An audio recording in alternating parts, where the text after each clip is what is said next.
যে আমি এখন মানে I am sitting amid a galaxy of brilliant people, একজন ব্রিলিয়ান্ট তারকাদের মাঝে আমি বসে আছি এবং আপনারা অ্যাক্টিভ এবং ভাইব্রেন্ট ইন ইউর ওয়ার্ক এবং আপনাদের এই ওয়ার্কের অ্যাক্টিভিটির কারণে আপনাদের সচল কাজের ফলে এবং আপনারা যে দেশকে সেবা করতে চান এই মোটোটা আমি বিশ্বাস করি আপনাদের মধ্যে আছে। একজন রাজনীতিবিদ যেমন রাজনীতিকে জাতীয় দায়িত্ব এবং কর্তব্য হিসাবে গ্রহণ করে, ঠিক একইভাবে প্রশাসনের মানুষগুলো তারা তাদের জাতীয় দায়িত্ব এবং কর্তব্য পালন করবে প্রশাসনের কর্মকর্তা হিসাবে। আমরা এই বিষয়ে আমাদের প্রথম মত হবে যে আমরা কোনোভাবে দুর্নীতিকে প্রশ্রয় দেব না। দুর্নীতি বলতে বলছি যে ব্ল্যাক মানি, ঘুষ, এইটার থেকে পবিত্র রমজান মাস, এই রমজান মাসে আমাদের সরকারের যাত্রা শুরু হয়েছে। পবিত্র মাসে আমাদের এই সরকারের যাত্রা শুরু হয়েছে।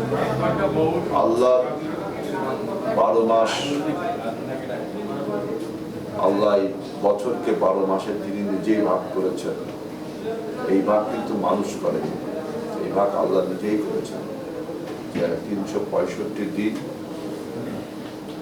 চন্দ্র মাস, আল্লাহ লুনার সিস্টেম, আমরা তো সোলার সিস্টেমে চলি, সোলার ইয়ারে চলি, এটা আল্লাহ নিজেই করেছেন। প্রত্যেকটা মাসই গুরুত্বপূর্ণ, কিন্তু রমজান মাস বিশেষ গুরুত্ব বহন করে। এই রমজান মাসে আমাদের সরকারের যাত্রা শুরু হয়েছে, নতুন সরকারের যাত্রা শুরু হয়েছে, তারেক রহমানের সরকারের যাত্রা শুরু হয়েছে, বিএনপি সরকারের যাত্রা শুরু হয়েছে।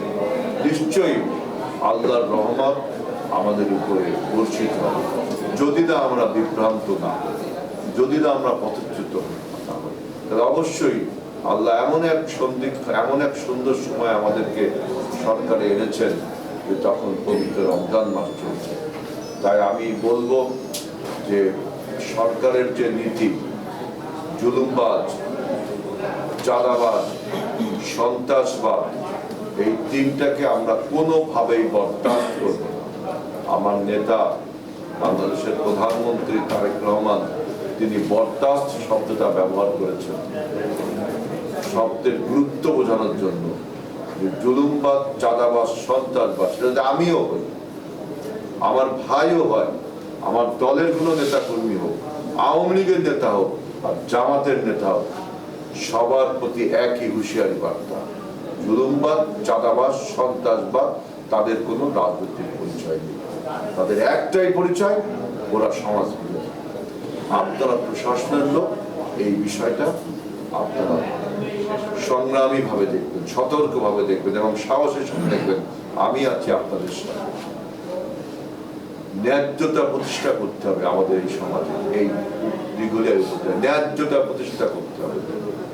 এই ন্যায্যতা প্রতিষ্ঠা করতে যে আমার দল যে কোনো নেতা যদি আইনের আওতায় চলে আসে, কিছুই করার নেই, তাকে সেই আইন শাস্তি করতে হবে।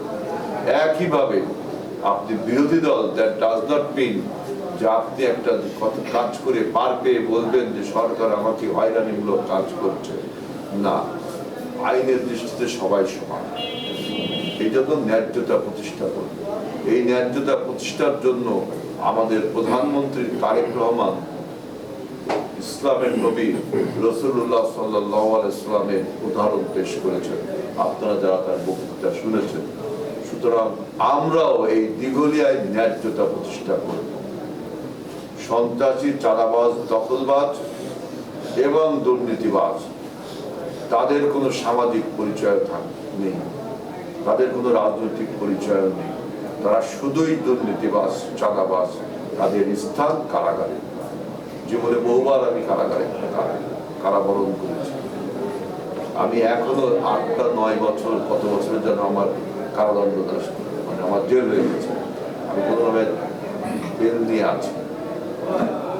ন্যায় অন্যায় সরকার বিবেচনা করবে। আমি বলছি না যে আমি ন্যায় বা আমি অন্যায়, আমাদের আইন বিভাগ আছে, আমার সেই বিচার চলছে। প্রতিটি নাগরিকের আইনের কাছে তাকে সোপর্দ হতে হবে।